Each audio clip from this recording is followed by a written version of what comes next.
Movie की शुरुआत में हमें हॉली नाम की लड़की को दिखाया जाता है जो अपने सर में कुछ इलेक्ट्रिक डिवाइस डाल रही होती है, जिससे उसे काफी दर्द भी हो रहा होता है और वो बहुत ही दुखी दिखाई देती है। लेकिन वो खुद को संभालती है और अपने ऑफिस में पहुंच जाती है जहां पर एक पार्टी चल रही थी। इसी दौरान हॉली एक चाकू लेकर वहां पर मौजूद आदमी पर बेरहमी से लगातार अटैक करके उसे मार देती है, जिसके बाद हॉली अपने बैग में मौजूद गन निकालती है और खुद को शूट करके सुसाइड करने की कोशिश करती है, लेकिन वो ऐसा नहीं कर पा रही थी। तभी वहां पर पुलिस पहुंच जाती है जिस पर वो गोलियां चलाने लगती है, जिससे वो लोग उसे शूट करके मार देते हैं। फिर सीन शिफ्ट होता है और हमें वॉस नाम की लड़की को दिखाया जाता है जो एक असेसियन थी, जो एक मशीन की मदद से लोगों की बॉडी को पजेस करके उन्हें मारती थी। यहाँ पर यह बात भी साफ हो जाती है कि उसी ने ही हॉली की बॉडी को पजेस करके उस ऑफिस में मौजूद आदमी को मारा था। इसके बाद हमें गीडर नाम की वॉस की हैंडलर को दिखाया जाता है जो एक रिटायर्ड असेसियन थी। वो वॉस को उसके पास्ट से जुड़ी हुई कई चीजें दिखाती है और उससे उस चीजों से जुड़ी हुई स्टोरी के बारे में पूछती है, जिससे कंफर्म हो सके कि वॉस का दिमाग पूरी तरह से ठीक है या नहीं।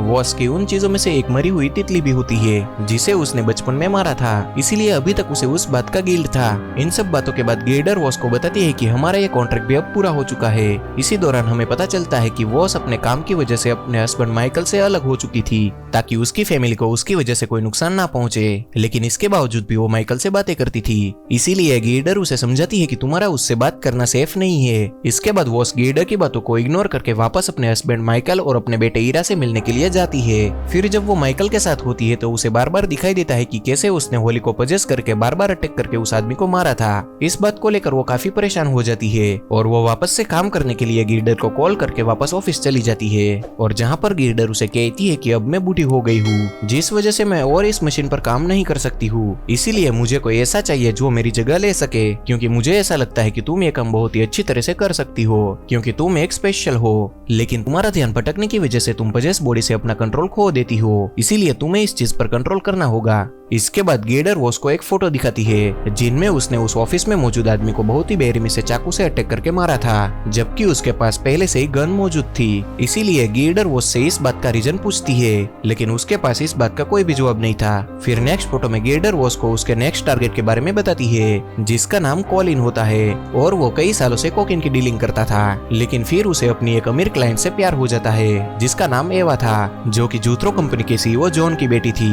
और क्योंकि जूथरो डाटा माइनिंग की इंडस्ट्री में सबसे बड़ी कंपनी थी, इसीलिए जॉन के स्टेपसन रेड ने गिल्डर को कॉन्ट्रैक्ट दिया था कि वो जॉन के साथ साथ एवा और उसके मंगेतर को भी मार दे, जिससे बिना किसी प्रॉब्लम के जूथरो कंपनी उसे मिल जाए। इसीलिए गिल्डर वॉस से कॉलिन को पजेस करके एवा और जॉन को मारने के लिए कहती है। इसके बाद वो खुद सुसाइड करके पोजीशन से वापस आ जाएगी और इसी के साथ उसका एक कॉन्ट्रैक्ट भी पूरा हो जाएगा। फिर वो कॉलिन के बोलने और लोगों से इंटरेक्ट होने के तरीके को सीखने लगती है ताकि जब वो उसे पजेस करे तो किसी को भी उस पर शक न हो। इसके बाद वो पूरी तरह से तैयार हो जाती है और फिर गिल्डर की टीम कॉलिन को किडनैप करके उसके अंदर कुछ इलेक्ट्रिक डिवाइस डाल देती है जिससे वो पजेस होने के लिए तैयार हो जाए। इसी दौरान गिल्डर वॉस को सारी चीजें बहुत ही अच्छी तरह से समझा देती है जिससे कोई भी गड़बड़ ना हो, जिसके बाद वॉस एक मशीन की हेल्प से कॉलिन को पजेस कर लेती है। लेकिन जब एवा उससे बात करती है तो उसे उस पर शक हो जाता है क्योंकि कॉलिन की बॉडी में मौजूद वॉस उससे अट्रैक्ट हो रही थी। इसीलिए एवा उसे इस बारे में पूछती है और वो उसके इस अजीब से बिहेवियर की वजह से काफी हैरान होती है और वहां से चली जाती है। इसके बाद वॉस कॉलिन के ऑफिस में काम करने के लिए पहुंच जाती है, लेकिन काम के दौरान वो अपना कंट्रोल खोने लगती है जिससे कॉलिन को वॉस की यादों की झलक दिखने लगती है।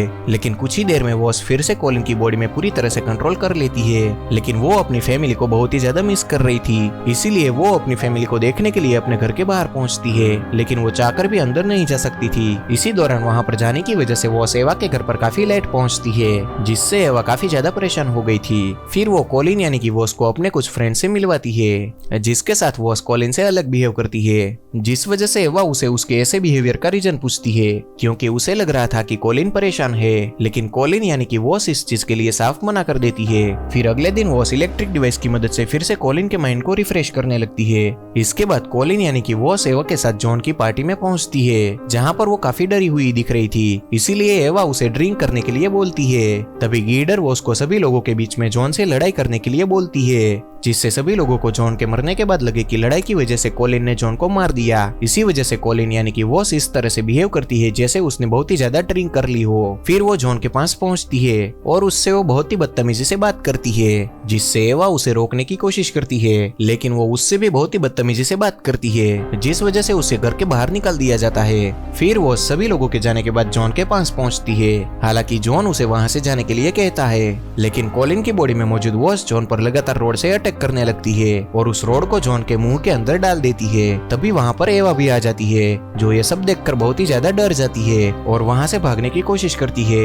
लेकिन वॉस उसे भी टेबल पर रखी हुई गन की मदद से शूट कर देती है। इसके बाद वॉस जॉन के मुंह से वो रोड बहुत ही बेरहमी से बाहर निकालती है, जिससे उसके सारे दांत टूट जाते हैं। इस दौरान हम देखते हैं कि उसे ऐसा करने में बहुत ही मजा आ रहा था। फिर वो एवा के पास पहुंचती है, जो घायल होकर पड़ी थी। तभी वो फिर से उसे शूट करके मार डालती है। फिर वो खुद को भी शूट करने की काफी कोशिश करती है, लेकिन इस बार भी वो ऐसा नहीं कर पाती है। जिसके बाद कॉलिन का कंट्रोल फिर से वापस अपनी बॉडी पर होने लगता है और उसे फिर से वॉस के पास की झलक दिखाई देती है। लेकिन कॉलिन को कुछ भी समझ में नहीं आ रहा होता है कि उसने उसकी मंगेतर और उसके डैड को क्यों मारा और उसे वॉस के पास की झलक क्यों दिखाई दे रही थी। इसीलिए वो किसी भी तरह अपनी फ्रेंड रीटा के घर पर पहुंच जाता है और उसे समझाने की कोशिश करता है कि उन लोगों ने मुझ पर अटैक किया था, शायद इसीलिए मैंने उसे मारा। लेकिन रीटा को उसकी कोई भी बात समझ में नहीं आ रही थी। तभी वो देखती है कि कॉलिन को ब्लीडिंग हो रही है, इसीलिए वो उसका बैंडेज करती है। इसके बाद कॉलिन रीटा से कहता है कि मेरी एवा से लड़ाई हो गई है, तो क्या मैं यहाँ पर रह सकता हूँ। इस पर रीटा उसे यहाँ पर रुकने के लिए परमिशन दे देती है। फिर जब कॉलिन टीवी देख रहा होता है तो उसे अपनी पॉकेट में एक गन महसूस होती है, जिसे लेकर वो अंदर जाता है जहाँ पर रीटा नहा रही थी। और इससे पहले कि रीटा कुछ समझ पाती, कॉलिन उसे शूट करके बहुत ही बेरहमी से मार डालता है, जिससे पता चलता है कि वॉस ने फिर से कॉलिन को पजेस कर लिया है। फिर जब वॉस टीवी देख रही होती है तो उसे पता चलता है कि जॉन बच गया है। उसी समय उससे मिलने के लिए वहाँ पर एडी पहुंच जाता है, जो कॉलिन के साथ ऑफिस में काम करता था। इस दौरान एडी बताता है कि मुझे यहाँ पर रीटा ने बुलाया है क्योंकि यहाँ पर किसी तरह का एक्सीडेंट हुआ है। इसके बाद एडी वॉस से पानी मांगता है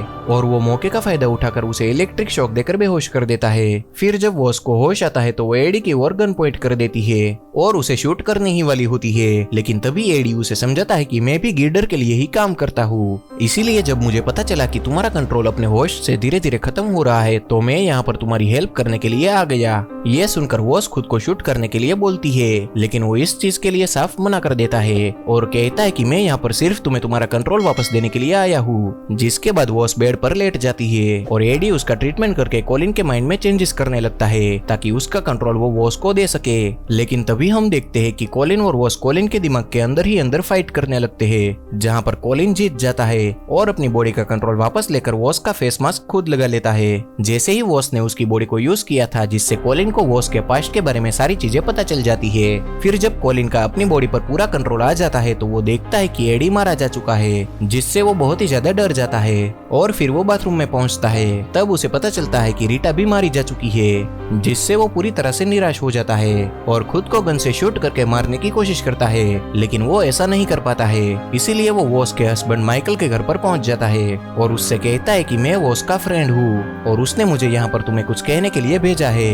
लेकिन माइकल समझ जाता है कि वो झूठ बोल रहा है, इसीलिए वो दरवाजा बंद करने की कोशिश करता है, जिसे कॉलिन धक्का देकर उस पर अटैक कर देता है और उसे गन दिखाकर धमकी देकर पूछता है कि वॉस कहाँ पर है, जिससे माइकल बहुत ही ज्यादा डर जाता है और उसे कहता है कि वो यहाँ पर नहीं है, वो अपने काम से बाहर गई है। जिस पर कॉलिन परेशान होकर उसे पूछता है कि उसने मेरे साथ क्या किया है और ये मेरे साथ क्या हो रहा है, लेकिन कॉलिन को उसका कोई भी जवाब नहीं मिलता है। इसीलिए वो माइकल के सर पर गन रख के चिल्लाने लगता है और कहता है कि क्या तुम ये देख रही हो ना, अगर तुम बाहर नहीं आई तो मैं इसे मार दूंगा। तभी उसे वॉस अपने दिमाग के अंदर दिखाई देती है और कहती है कि तुम्हें यहाँ पर नहीं होना चाहिए और मैं तुमसे इस बारे में बात करना चाहती हूँ। तब कॉलिन कहता है कि तुमने मेरे साथ क्या किया है, जिस पर वो बताती है कि तुम मेरे कंट्रोल में थे, जिससे तुमने एवा के साथ साथ जॉन को भी मार दिया। हालांकि इस बात के लिए कॉलिन साफ इनकार कर देता है। तब वॉस उसे पूछती है कि क्या तुम्हें याद भी है कि एवा के साथ क्या हुआ था। तभी वहाँ पर कॉलिन कहता है कि मैंने उसे नहीं मारा क्योंकि मैं ऐसा नहीं कर सकता हूँ, ये सारी चीजें तुमने पहले से ही फिक्स करके रखी थी, इसीलिए अब मैं तुम्हारे हस्बैंड माइकल को भी मार दूंगा। जिस पर वॉस उसे कहती है कि ठीक है, अगर तुम ऐसा ही चाहते हो तो तुम उसे मार दो। उसी समय माइकल कॉलिन पर अटैक करके उसकी गन गिरा देता है और फिर उसी गन से कॉलिन पर अटैक करने की कोशिश करता है, लेकिन कॉलिन के हाथ एक बड़ा सा नाइफ लग जाता है जिससे वो माइकल का हाथ काट कर अलग कर देता है। इसी दौरान वो गुस्से में लगातार उस पर अटैक करके उसे वहीं पर ही मार देता है। इसके बाद कॉलिन फिर से सुसाइड करने की कोशिश करता है, लेकिन वो ऐसा नहीं कर पाता है। उसी समय माइकल का बेटा ईरा कॉलिन के गले पर चाकू से अटैक कर देता है, जिससे कॉलिन उसे भी शूट करके मार देता है। फिर ज्यादा ब्लीडिंग होने की वजह से कॉलिन खुद भी मारा जाता है, जिससे वॉस भी आजाद हो जाती है। लेकिन इसी दौरान कॉलिन के मरने से पहले वो देखती है कि ईरा को भी किसी ने पजेस कर रखा था। फिर जब वॉस को होश आता है तो वो देखती है कि गिल्डर ने भी किसी को पजेस कर रखा था, जिससे ये बात कंफर्म हो जाती है कि ईरा को किसी और ने नहीं बल्कि गिल्डर ने पजेस किया था। इसके बाद गिल्डर वॉस से पूछती है कि क्या तुम ब्रेक लेना चाहोगी, जिसके लिए वो साफ साफ मना कर देती है। और फिर गिल्डर उसका रूटीन चेकअप करती है और वो उसे उसके पास्ट से रिलेटेड चीजों को दिखाकर उसके बारे में पूछती है। लेकिन इस दौरान जब वो उस मरी हुई तितली के बारे में बता रही होती है तो हम देखते हैं कि उसे उस बात का कोई भी गिल्ट नहीं है, और इस बात से गिल्डर काफी खुश दिखाई देती है, क्योंकि अब वॉस किसी भी डर और किसी भी हिचकिचाहट के बिना ये काम कर सकती थी और वो उसके इस काम को आगे ले जाएगी। इसी के साथ हमारी ये मूवी यहाँ पर खत्म होती है। तो दोस्तों, अगर आपको हमारी ये वीडियो अच्छी लगी हो तो प्लीज लाइक करें, शेयर करें और सब्सक्राइब करना बिल्कुल भी ना भूलें।